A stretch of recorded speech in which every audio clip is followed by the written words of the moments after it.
जो आप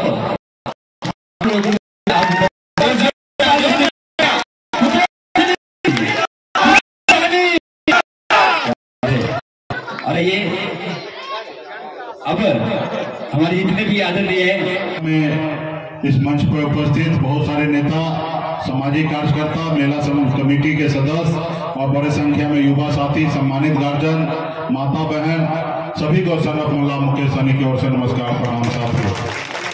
साथियों, आज हम लोग पूजा में आए हैं और हमने माँ काली के चरणों में आशीर्वाद प्राप्त किया और एक ही कामना करते माँ काली से कि हम सब का कल्याण हो। और आप सभी को विशेष तौर पे मेला कमेटी के सभी सदस्यगण को मैं धन्यवाद देता हूं कि इस अवसर पे आपने हमें बुलाया है और काफी सालों से आप प्रयास कर रहे थे लेकिन संजोग नहीं बन रहा था, लेकिन इस बार आपने और हमने मन बनाया और जिसके लेके आपके बीच में हम लोग यहाँ पे उपस्थित हुए हैं। साथियों, मेला का उद्देश्य क्या है? मेला का उद्देश्य है मेल। हमारे पूर्वज ने हजारों साल से मेला का आयोजन किया है। पहले का जमाना था, मोबाइल नहीं था, टीवी नहीं था, गाड़ी घोड़ा नहीं हुआ करता था, बहुत सारा जिंदगी जीने के लिए, जिंदगी में उमंग के लिए बहुत सारा व्यवस्था नहीं था। आज सिनेमा हॉल है, पिक्चर है, बहुत सारा चीजें हैं जिससे आपका मन बहल जाएगा। लेकिन आप कल्पना कीजिए 500-1000 साल पहले, उस समय में इतने सारे चीजें नहीं था। तो उस समय में लोगों से एक दूसरे से मिलना, एक दूसरे से जान पहचान बनाना, कुछ पल के लिए लोगों को खुशी बांटने का एक चलन था मेला। और मेला में दूर दूर से लोग आते थे। हमको याद है कि हम बचपन में, हम लोग जब बहुत छोटे थे तो 20-20 किलोमीटर दूर साइकिल से जाते थे, बचपन में साइकिल से मेला देखने के लिए। ऐसे तो बहुत ज्यादा मौका नहीं मिला, लेकिन जो भी मौका मिला पहले एक उमंग से मेला जाते थे देखने के लिए। खैर अभी वो सब धीरे धीरे हमारा कम होते जा रहा है, लेकिन हम सभी को, हमको इसको बढ़ावा देना है, मेल रखना है, एक दूसरे के साथ खड़ा रहना है। साथियों, रहा इसके अलावा आज के समय में आज देखिएगा सब लोग अपने अपने स्वार्थ की जिंदगी जीने लगे हैं। तो हमको इससे ऊपर उठना है। इससे अच्छा क्या हो सकता है? एक मानव इंसान क्या अच्छा सोच सकता है? उस रास्ते पे हम सभी को चलने की आवश्यकता है। साथियों, अगर आपको अच्छे से चलना है तो समय के अनुकूल आपको चलना पड़ेगा। तो आज के समय में यहाँ पे बहुत सारे जाति धर्म के लोग यहाँ पे उपस्थित हैं। आप सभी से आग्रह है कि अगर आप चाहते हैं कि आपके आने वाला पीढ़ी, आपके नस्ल अगर अच्छे से सर उठा के जिए, तो इसके लिए सबसे पहले जरूरी है उसको शिक्षित बनाना। एक रोटी कम खाइए, लेकिन अपने बच्चे को पढ़ा लिखा के काबिल बनाइए। जब वो पढ़ लिख लेगा तो एक इंसान की जिंदगी में 10-12 साल के बाद, 10-12 साल तक तो उसको पता नहीं होता है हमको क्या करना है, लेकिन 10-12 साल के बाद वो जब तक जिंदगी जिए, 60-65 साल, 70 साल का अभी जिंदगी है, तो 50 साल जो है वो किस रास्ते पे चलना, कैसे चलना, किनके साथ बैठना, किसके साथ उठना है, क्या गलत काम नहीं करना है, क्या अच्छा करना, उसकी जिंदगी में वो सीख मिल जाता है। अगर वही पढ़े लिखे नहीं होंगे, जगह जगह पे उनको लोग बेवकूफ बनाएंगे, उसको गुमराह करेंगे। जब वो पढ़े लिखे रहेंगे तो हर रास्ता पे, हर कदम पे सोच के अपने पैर को रखेंगे। साथियों, इसलिए एक इंसान की जिंदगी में जिस तरीके से हमारे एक जिंदगी में आंख का जितना आवश्यकता है, उतना ही हमारे जिंदगी में एजुकेशन, शिक्षा का जरूरत है। साथियों, मान लीजिए आपके पास आंख है, पेपर में कुछ लिखा हुआ है, पढ़े लिखे नहीं है, तो ये आंख कोई काम का नहीं है। साथियों, ये आंख कोई काम का नहीं है। लेकिन वही आप पढ़े लिखे हैं तो आपके किताब में कुछ भी लिखा होगा तो आप पढ़ सकते हैं। तो इसलिए साथियों, जितना हमारी जिंदगी में आंख का आवश्यकता उतना ही अपनी जिंदगी में पढ़ाई लिखाई जरूरी है। इसलिए अपने बच्चों को पढ़ाइए लिखाइए और आपस में भाईचारा बनाइए। इस धरती पर सिकंदर का नाम सुने होंगे, अकबर बादशाह का नाम सुने होंगे, उनका वजूद नहीं है तो आपका और हमारा क्या वजूद रहेगा? हमको जितने समय में आए हैं उतने समय में हमें अच्छा काम करना है। हम ऐसा कुछ ना करें कि जो हमारे आने वाले पीढ़ी के लिए तकलीफ हो। हम आज भी अच्छी जिंदगी जिए और हम ऐसा चले कि हमारे आने वाला पीढ़ी जो है वो सर उठा के जिए, उनको तकलीफ ना हो। इसलिए हर कोई अपने बच्चे के लिए घर बना के देके जाते हैं, उनके लिए जमीन खरीद के जाते हैं, ताकि वो सोचते हैं कि मेरे मरने के बाद भी हमारे परिवार के लोग इस घर में रहेंगे। जमीन इसलिए खरीद के देके जाते हैं कि हम नहीं रहेंगे, हमारे बच्चे कल खेती करके, किसानी करके अपने घर परिवार को चलाएंगे। कोई माँ बाप जमीन को बेच के नहीं, कोई माँ बाप नहीं अपने घर को बेच के जाता है, वो आपके लिए छोड़ के जाता है, वो आपके लिए विरासत छोड़ के जाता है। उसी तरीके से हम सभी को भी अपने आने वाले पीढ़ी के लिए विरासत छोड़ना है, उनके लिए बेहतर जिंदगी कैसे, इस देश कैसे आगे बढ़े, उस तरीके से सोच के चलना है। अभी आप देखते होंगे खास करके राजनीति करने वाले लोग, चाहे हम हो या कोई और हो, नफरत की राजनीति करते हैं। जो भी व्यक्ति नफरत की राजनीति करता हो, खास करके पॉलिटिकल पार्टी, वो आपका अच्छा जनप्रतिनिधि कभी नहीं हो सकता साथियों, कभी नहीं हो सकता है। कहने के लिए तो संविधान को साक्षी मानकर, भगवान को साक्षी मानकर संसद भवन हो या विधानसभा में शपथ लेता है, भगवान का साक्षी मान के क्रिया खाता है। हम किसी से भेदभाव नहीं करेंगे, हम सही रास्ते पे चलेंगे, हमारे संज्ञान में जो भी सही चीजें आएगा उसके अनुकूल हम काम करेंगे, हम अपना कर्तव्य निभाएंगे। लेकिन आज आप देखते होंगे बहुत सारा नेता आपको दिखता होगा कि कर्तव्य नहीं निभाते। यानी कि आप बताइए, जो भगवान को साक्षी मानकर वो कर्तव्य निभा नहीं पा रहे हैं, तो आपके लिए क्या करेंगे। आज कहते हैं तरह तरह के नारा लगाते हैं, बांटने की नारा लगाते हैं, ताकि वो आपको वहां से कमजोर कर दे। आप कटोगे, सॉरी क्या बोलते हैं, बटोगे तो कटोगे। अरे भाई, ये कैसी भाषा है आपका, इस समाज में कैसे नफरत करना चाहते हैं।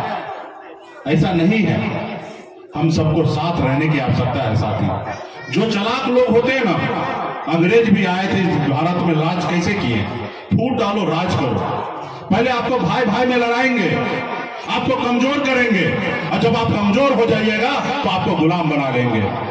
आज ऐसे ही अगर आप कमजोर नहीं होंगे तो कोई गुलाम नहीं बनाएगा। हमारे मोहन भागवत जी इस देश के बहुत बड़े संगठन है आरएसएस, उनके सुप्रीमो है, चीफ है। उन्होंने भी कुछ साल पहले, कुछ महीना पहले उन्होंने स्टेटमेंट दिया था कि गरीब पिछड़ा दलित को 2000 साल से भी अधिक समय से हम उसको पशु के जैसे समान समझते थे, उनको हम इज्जत नहीं देते थे। वो एग्री करते हैं इसलिए क्योंकि आप पे राज करता था, आपको चप्पल पहन के चलने के लिए नहीं दिया जाता था। आप अच्छे सर आप पढ़ सकते हैं, आपको पढ़ने लिखने के लिए इजाजत नहीं देता था। क्या आप चाहते हैं कि ऐसी जिंदगी जिए? क्या आप चाहते हैं कि ऐसे भारत हम बनाएं, या आप चाहते हैं कि ऐसे दुनिया हम बनाएं जिसमें एक दूसरे लोगों को सम्मान नहीं हो, हम उसको गुलाम बना के चले? नहीं साथियों, जो चालाक लोगों से बच के रहना है, चालाक लोगों से बच के रहना है साथियों, चालाक लोगों से बच के रहना है। आज आपको धर्म के नाम पे लड़ाएंगे, फिर एक समय आएगा आपके जात के नाम पे लड़ाएंगे, और जब आप खंडित हो जाइएगा तब वो आप पे राज करेगा साथियों, वो आप पे राज करेगा। मैं गरीब परिवार से हूँ, मेरे पिताजी मछली मारते थे, दादाजी मछली मारते थे। हम ऐसे गरीब परिवार में जन्म लिए जहाँ पे पिताजी एक रोज मछली ना मारे तो दूसरे रोज घर पे खाना नहीं बनता। ऐसे गरीबी घर में हम जन्म लिए हैं। गरीबी क्या है मैंने नजदीक से देखा है, हर तरह का अभाव में बचपन को मैंने जिया है। लेकिन मैंने 18 साल की उम्र में घर परिवार को छोड़कर मुंबई जैसे शहर गया, वहां मेहनत किया, संघर्ष किया। अपने संघर्ष के दौलत मुंबई जैसे शहर में हमने कामयाबी का झंडा गाड़ दिया। फिर मैंने देखा कि लोग चांद पे घर बनाने के लिए सोच रहा है, लेकिन आज भी धरती पर रहने के लिए हमारे लोगों के रहने के लिए घर नहीं है साथियों। आज भी हमारे लोगों को अगर बुखार होता, बड़ी बीमारी होता है तो इलाज का अभाव में दम तोड़ देता है, क्योंकि उसके पास इलाज कराने के लिए पैसा नहीं है। फिर मैंने बॉम्बे के ऐशोआराम जिंदगी को छोड़कर पिछले 10 सालों से पूरे बिहार में घूम घूम कर अपने लोगों के हक अधिकार के लिए मैं संघर्ष कर रहा हूँ, लड़ाई लड़ रहा हूँ। ये निषाद समाज मेरे लिए कोई जात नहीं है, ये मेरा अपना परिवार है, और हर जाति धर्म को निश्चित तौर पे मेरे जैसा सोचना चाहिए। आप पहले अपने घर को सही कीजिए, अपने समाज को सही कीजिए, हमारा राज्य और हमारा देश निश्चित तौर पे बहुत आगे निकल जाएगा साथियों, बहुत आगे निकल जाएगा। मैं मंत्री भी बना था, मैं मोदी जी या अन्य लोगों को जिंदाबाद करता तो मेरा विधायक नहीं छीनता। हमने बगावत किया, हमने कहा कि जब दिल्ली में निषाद का आरक्षण है, जब बंगाल में निषाद का आरक्षण है, तो बिहार में क्यों नहीं। हमने बगावत किया, इसके लिए हमारे विधायक को ले लिया, हमको उस सरकार से बाहर कर दिया जो सरकार हमने बनाया था। अगर हम 2020 में नीतीश कुमार जी को समर्थन नहीं देते तो 2020 में नीतीश कुमार बिहार का मुख्यमंत्री नहीं बनता। ये हमारे पास ताकत था। इसलिए साथियों, हम तो ईमानदारी के रास्ते पे चल रहे हैं, लेकिन इस संसार में बहुत सारे लोग हैं, बेईमान भी हैं। वो नहीं चाहता है कि गरीब मजदूर का बेटा सर उठा के जिए, वो नहीं चाहता कि गरीब का बेटा भी विधायक, मंत्री, सांसद बने, मुख्यमंत्री बने, वो नहीं चाहता। वो सिर्फ आपको गुलाम बनाना चाहता है। चाहे गरीब, पिछड़ा, दलित में से कोई भी आगे निकले तो उनको हर तरह से परेशान करके फंसा के उसको जेल डालने का काम करता है, या इतना मजबूर करता है कि उनका गुलाम बन जाए। तो इसलिए साथियों, इस संसार में हर आदमी गुलाम बनने के लिए पैदा नहीं हुआ। हमारे देश में भगत सिंह, आजाद जैसे हमारे वीर क्रांति हमारे देश के सपूत हुए हैं, जो खुशी खुशी अपने देश के रक्षा के लिए, सुरक्षा के लिए, देश की आजादी के लिए फांसी के बंधे पे चढ़ने वाले हमारे भगत सिंह जैसे और भी हमारे सपूत हैं, जो बॉर्डर पे गोली खाने के लिए बैठे हैं, देश की रक्षा करने के लिए साथियों। तो इसलिए साथियों, आपके भी जिंदगी में कई तरह के रास्ते मिलेंगे, कई मौका आएंगे। कुछ मौका होगा शॉर्टकट मारने का, कुछ मौका होगा परेशानी का, कुछ रास्ता होगा कुर्सी पे बैठने का। लेकिन उस समय में आपको सोचना है कि कुर्सी पे बैठने के समय में संघर्ष के बदौलत कुर्सी पे बैठना है कि शॉर्टकट मार के कुर्सी पे बैठना है, ये उस समय में सोचना है आपको साथियों। और जब शॉर्टकट में अगर बैठिएगा तो उस कुर्सी का ज्यादा दिन तक मालिक नहीं रहिएगा साथियों। अगर संघर्ष करके अगर बैठिएगा तो निश्चित तौर पर उसका मालिक आप ही होइएगा, और आपके आने वाला पीढ़ी भी होगा साथियों, वो आपका आने वाला पीढ़ी भी होगा। इसलिए साथियों, झोपड़ी में रहिए, लेकिन झोपड़ी का बादशाह बन के रहिए। किसी महलों के में जाके उसके गुलामी नहीं करना है। ऐसे समाज हम सभी को बनाना है साथियों। तो इसलिए समाज पे शिक्षित कीजिए, समझदार बनाइए। हर एक छोटा चीज के लिए आप लड़ाई लड़िए, संघर्ष कीजिए, तब जाके आपके समाज में बदलाव होगा। आप गुलामी करने के लिए बैठ जाइएगा तो आज आप गुलामी कीजिएगा और आपके आने वाला पीढ़ी भी गुलामी करेगा। उसके बाद खत्म, कुछ लोग आप पे राज करेगा साथियों। तो इसलिए साथियों, इस संसार में बहुत सारे लोग संघर्ष किए हैं। हमारे आदरणीय लालू प्रसाद यादव जी, मुलायम सिंह यादव जी, बहन मायावती जी, स्वर्गीय पासवान जी, इन लोगों ने बहुत संघर्ष किया, जिसके बदौलत आज आप सर उठा के जी रहे हैं। हमारे अंबेडकर साहब अगर संघर्ष नहीं करते तो क्या आज आपको लगता है कि हमारे SC ST भाई को आरक्षण मिल जाता? नहीं मिलता। क्या BP मंडल अगर संघर्ष नहीं करते तो क्या आपको OBC आरक्षण मिल गया रहता? नहीं मिलता साथियों, नहीं मिलता। आज आपके गांव में जनप्रतिनिधि है, मुखिया है, तो ये BP मंडल जी का देन है, हमारे अंबेडकर जी का देन है, लालू जी का देन है, समाजवादी नेता का देन है साथियों। इसी तरीके से समाजवादी झंडा को हमेशा खड़ा रखिए ताकि आप सुरक्षित रहिएगा साथियों, आप सुरक्षित रहिएगा। कुछ लोगों के झांसा में नहीं आना है, वो आएंगे, आपको लड़ाएंगे। जो भी व्यक्ति हो लड़ाने की बात करे वो कभी भी आपके अच्छे जनप्रतिनिधि नहीं होंगे साथी, चाहे वो मुकेश सहनी जी हो या तेजस्वी प्रसाद यादव जी हो या मोदी जी क्यों ना हो। अगर वो आपको लड़ाने की बात करता है तो आपके अच्छे जनप्रतिनिधि नहीं होंगे। जब आपको जोड़ने की बात करे तो निश्चित तौर पे वो आपके लिए और आपके आने वाले पीढ़ी का फिक्र करता है, इसलिए आपको जोड़ता है साथियों, जोड़ता है। तो तमाम हमारे नेतागण यहाँ पे उपस्थित है, आप सभी में को बहुत बहुत धन्यवाद देता हूं, क्योंकि यहाँ के बाद हमें फिर दरभंगा भी निकलना है और अभी हम खगड़िया, बेगूसराय से भी कार्यक्रम करके आए हैं। आप सभी का प्यार, आशीर्वाद, सहयोग इसी तरीके से बना रहे। आपके क्षेत्र में भले हम कम आए हैं, लेकिन इस क्षेत्र के बारे में बहुत जानते हैं, बहुत याद करते रहते हैं। इस क्षेत्र में बहुत बड़ा संख्या हमारे अपने हैं और हम लोग चाहेंगे कि आने वाले समय में ये सब क्षेत्र में हम विशेष काम करें। आपसे बहुत ज्यादा दूर नहीं है, दरभंगा में हमारे सहरसा के बाद जाइएगा तो बॉर्डर पे ही हमारा घर है, कुशेश्वर स्थान।